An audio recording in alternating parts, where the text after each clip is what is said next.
Mga kasayan, may sasagutin lang tayong request at i-actual na din natin. Madali lang to kasayan, color coding lang naman. At yung nag-request ay si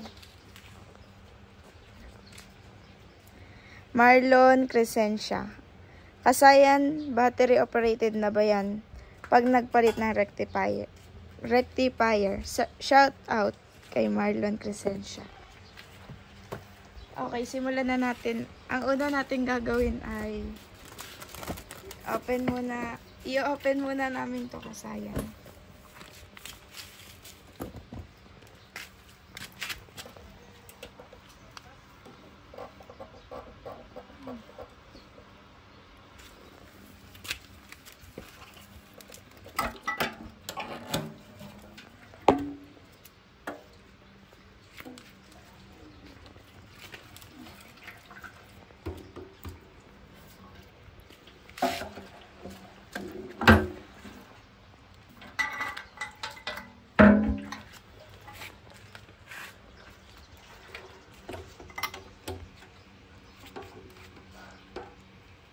Gali muna natin yung switch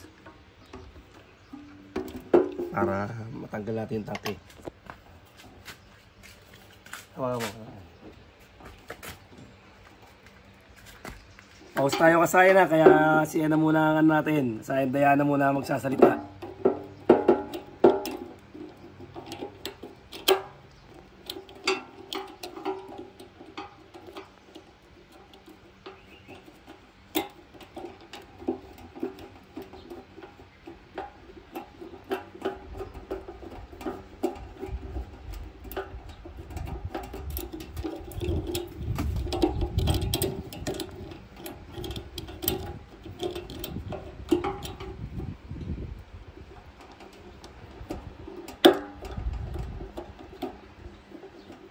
Sayang, salita ka na.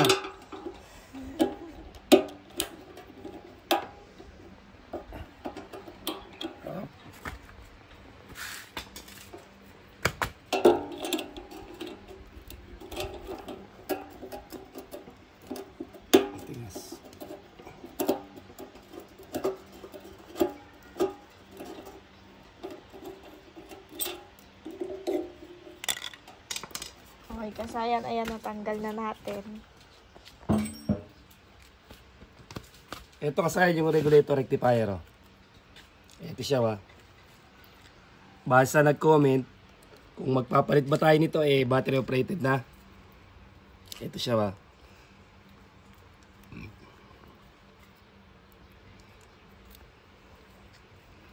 Ito yung unang connection kasayan dyan ha.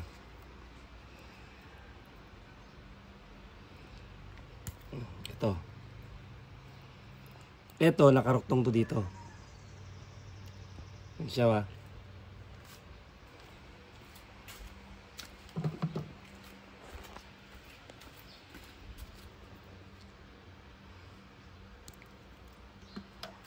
Babalik natin sa stock.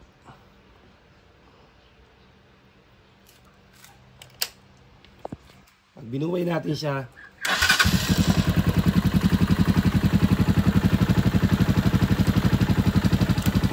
kasayan.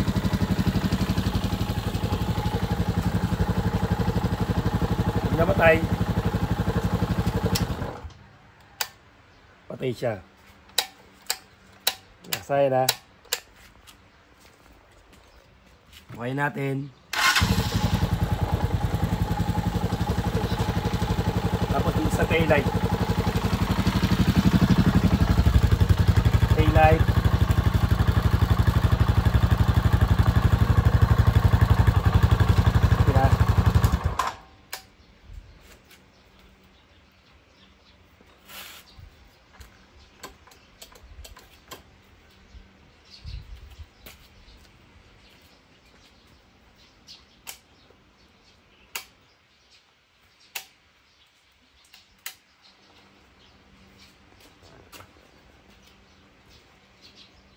Nakaiwalay na to, nakaiwalay na.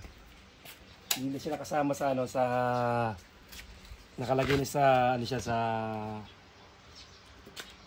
relay. Ito siya ito. Ito yung dati.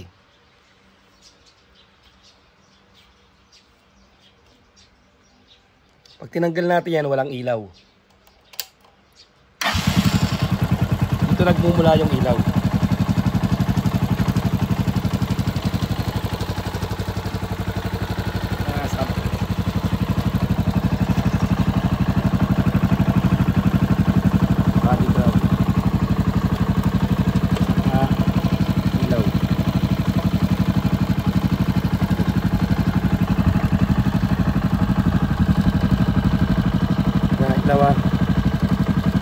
Sa yelo tayo para mas maliwanag.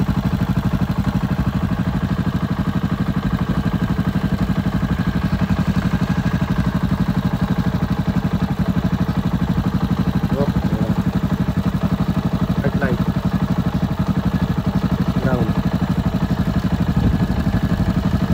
Yellow. White. Kalay mo dito. Mawawala sa ground.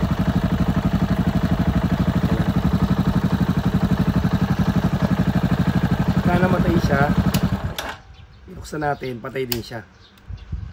Mabubuhay lang siya pag nakabukas.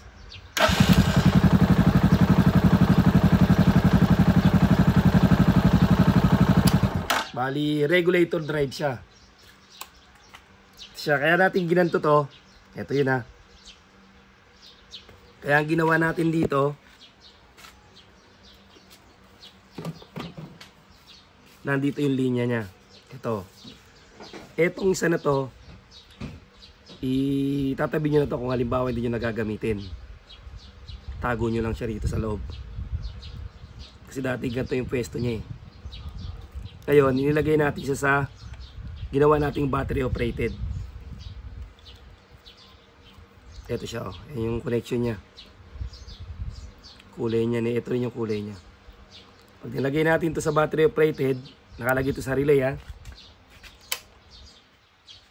Bukas na yung ilaw natin. Kahit nakapatay yung ano. Kahit nakapatay yung ating makina, bukas siya.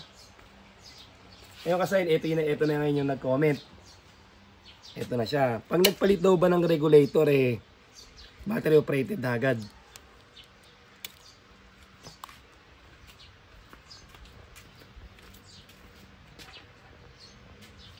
Ito yung dalawang regulator natin. Siyempre, mas maganda yung maganda ng regulator. Halimbawa ito ano. Yung regulator natin. Ito siya.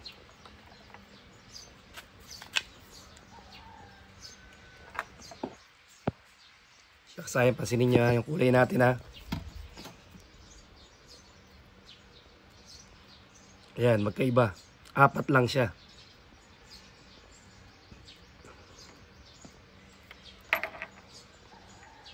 Pero pwede to. Ang susundan lang natin yung kulay ng regulator dito. Sa may suksukan. Siya. Ito ang gagawin natin dyan. Suksok natin to. Siya.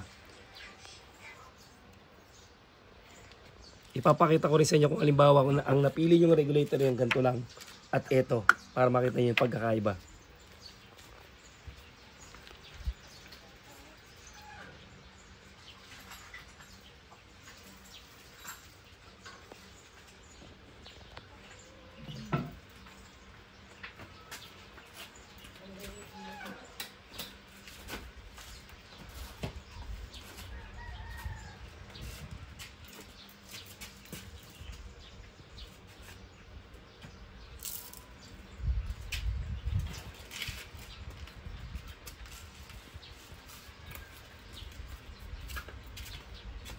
Siya, tutukan mo. Yan. Parehas to ha, parehas to. Parehas yung dalawa na yun.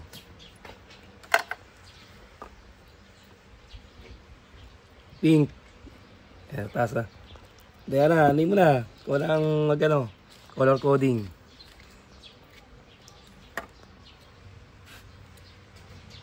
Sa taas tayo mag-umpisa dito.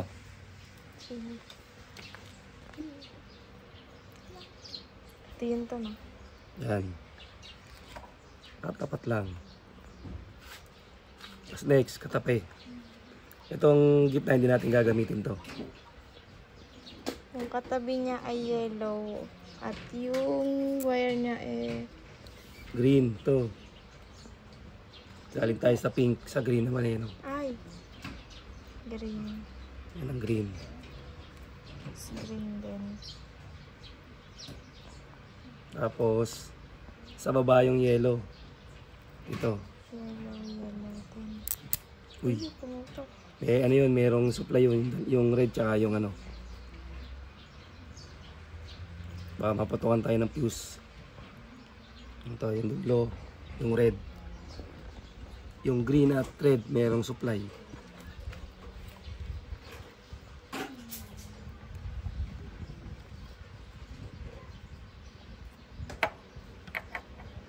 Yan. Okay na, testing na natin.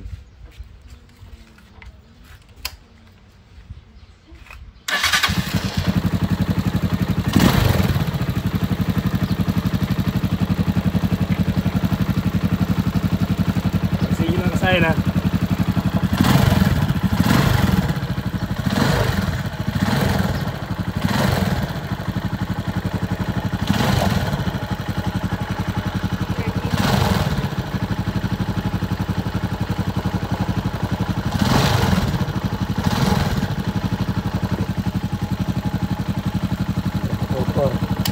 Ito siya kasaya na. Dahil nagpalit na kayo ng charger, syempre yung hinugot nyo rito, eto na yun ha. Yun yung lalagay sa accessory wire. Yan. Lagay sa accessory wire, battery operated na siya. Ang magiging battery operated dito ha, park light, headlight, tail light. Tapos yung black, kung may black to, yun ay lalagay natin sa ano, sa dito, sasama natin dito sa black. Mamaya yung isang regulator natin ha. Pakita ko lang sa inyo yung charge. Bukas tayo pala ng ilong.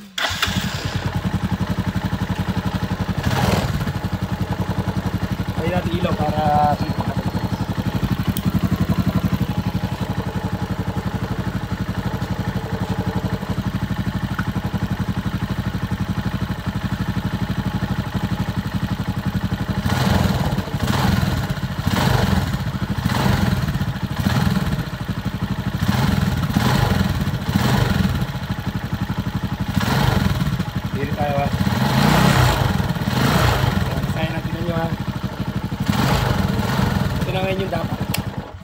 ito na ngayon yung dapat na igagamitin natin na pang full wave talaga.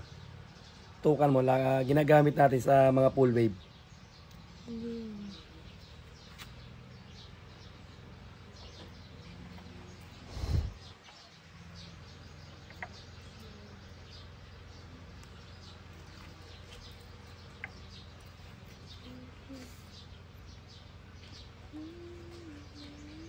Samantalahin natin mag-vlog kasayang kasi walang pasok. Nandito itaga-edit natin, taga-video.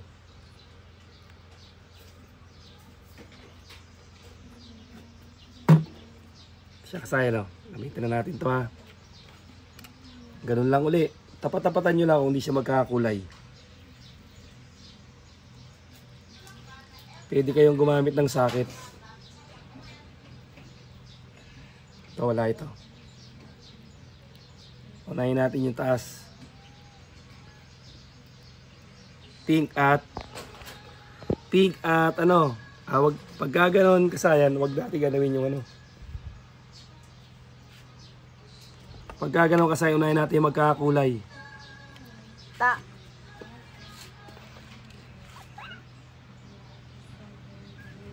Oh. Unahin natin kasayan yung ano, yung magkakakulay muna wa. Green. Oh, green muna tayo.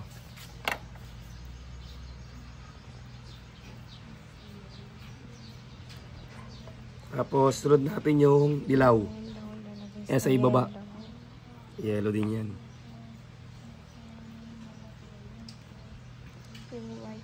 Tapos, sunod natin yung red. Yung red sa baba. Red, ito ang sinusundan natin kasaya na ito ha. Ito kasi iba yan eh. Sinakit lang natin yan. O, hindi magkakulay. Yun ang magkapares. Kasi charging tong pink at saka itong white. Ito yun. Ngayon, yung karuktong nito, ito yung kasama nito, ano, yung karuktong. Yung ginawa nating battery operated. Kaya nag-battery operated yung ating headlight. Ito yun, ano. Pagsasamahin natin yun. Ito. Yung black tsaka ito. Ano ba mangyayari kung di natin ilagay yung black dito? Sa accessory wire. Ito siya.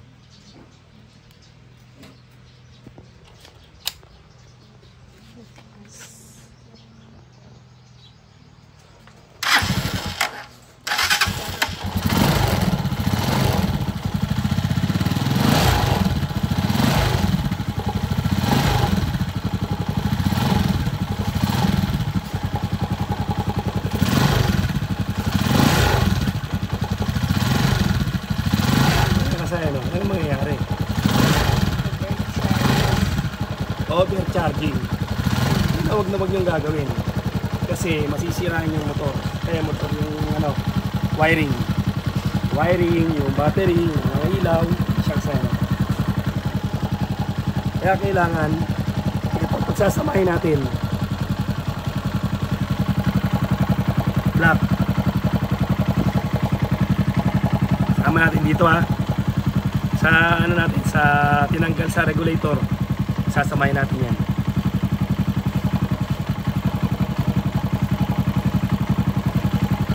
Kasi yun yung charging desire. Masahe ko pa mas ano, ubos yung boses ko. Kasi yun yung charging tsaka yung charging kanina. Hindi mo na kailangan galitin para umakit pa yung ano. Kaya paliwanag ko. Kailangan pang i-girit. Ito yung nakalagay. Tapos kasi automatic battery operated na siya.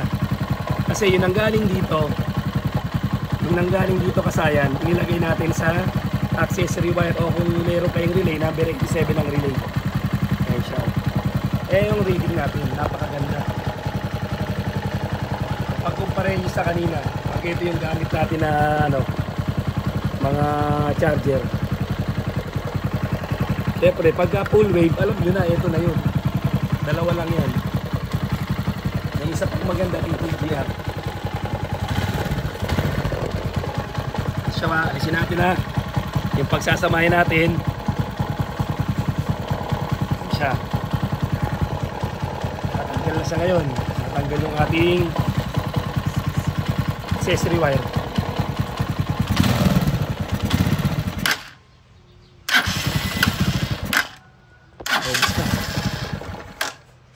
Ubus na ang ating ano.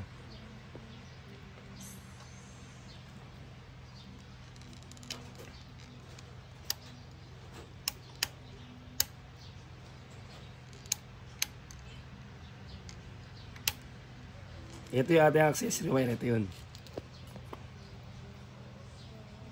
Yan, ito yung accessory wire natin, oh. Ito yung pagsasamahin natin, yung hinugot dito. Dito magkasama, eh. Kaya kailangan natin, ang pagsabay natin black tsaka ito. Yan. Pag pinagsama natin yan, yan yung ilalagay natin sa accessory wire. Ito naman yung accessory wire. Ayan siya. Kasi pag wala sa accessory wire,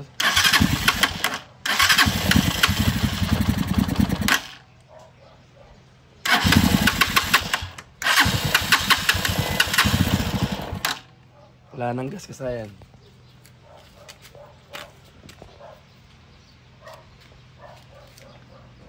Minute na siya. Naroon pa lang ito na nag-iinit ha. Pareha sila ng tatak. Ito, pansinin nyo. Yan. Ito, tatak nito ha. Tsaka ito. Kaparehas lang yan. Pero mas malakas po charge to. Pansinin nyo kasayan ha. Makikita nyo kung ano yung pinagkaiba natin ha. Yung pinagkaiba ngayon. Siyempre dahil wala na siya sa regulator drive. Pagka nakalagay na siya rito, kahit nakapatay pa yung ano natin, nakapatay pa yung ating makina, meron tayong ilaw. Ayan. Wala to. May ilaw tayo pagka nakalagay yan. Ayan o. Pag nyo lang kakalimutan yung kulay black.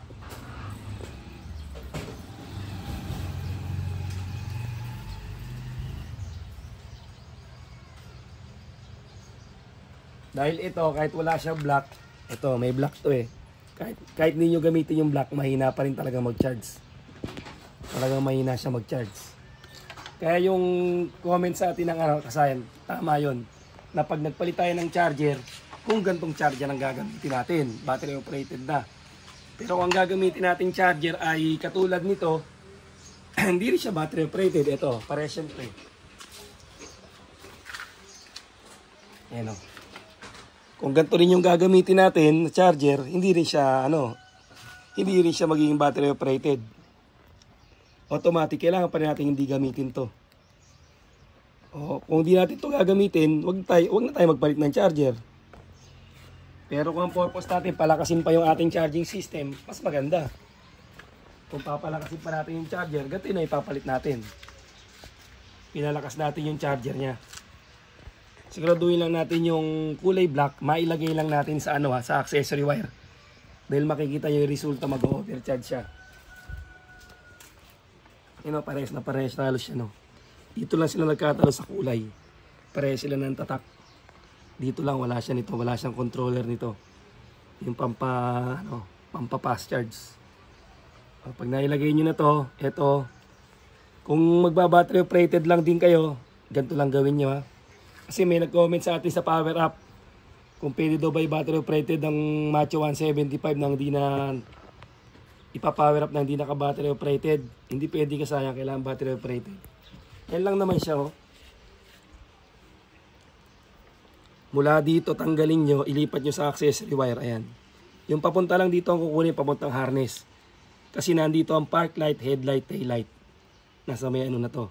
So ito yung accessory wire. Kaya paglagay nyo, iilaw ang tail light, tapos yung board at saka yung yung headlight, magkakasama yan. Ubus lang yung gas natin, kasaya na okay na yan. Sana meron kayong nakuha kahit konti. Hanggang dito lang mga kasayan, salamat sa panonood.